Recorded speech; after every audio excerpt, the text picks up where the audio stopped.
जय जीशु ख्रीस्ट। प्रिय भाई और भौणी मैंने आपन के भाविचंती कि जे परमेश्वर मते केते भल पाती।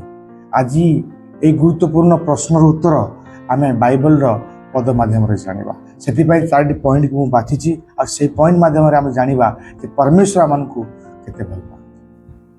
पॉइंट नंबर 1 परमेश्वर प्रेम। जौन पुस्तक 3 पर्व 16 पद लिखा जाए जे ईश्वर जगत को एड़े प्रेम कले। एठारे जगत को प्रेम करने अर्थ जे किसी लोक को प्रेम कले जगत प्रत्येक लोक को प्रेम कले। आपण जो था आपण परिस्थिति जहाँ भी हो कि परमेश्वर प्रेम आपण अटे। पॉइंट नंबर 2 प्रेम कथा नुह। परमेश्वर आमको भल पाँच कहीकि कथा रहिले कि एकमात्र पुत्र प्रभु यीशु को आम निमंते देले।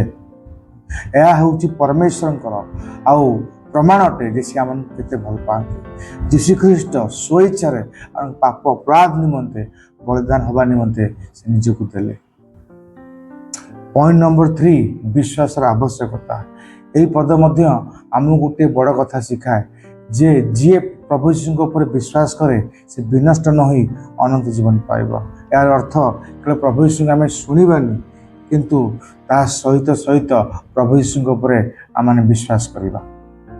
पॉइंट नंबर 4 आज आम शिक्षा। प्रिय भाई और भौणी मैंने हूँ आज आपण मैंने दुखर अच्छा हूँ आज निजक आप एकुटिया मन कर मन रखु आप एकुटिया नुहति।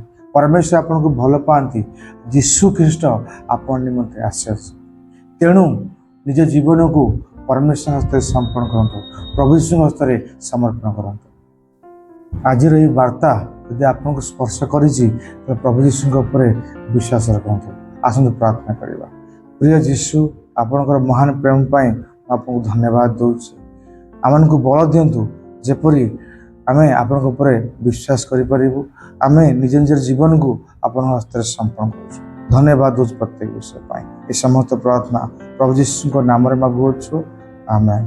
जदि आज वार्ता आपण हृदय को छुई तो लाइक करूँ, कमेंट करूँ और spiritual journey with Holi spirit channel को सब्सक्राइब करूँ। प्रभु यीशु आपको बहुत मात्रा आशीर्वाद करूँ।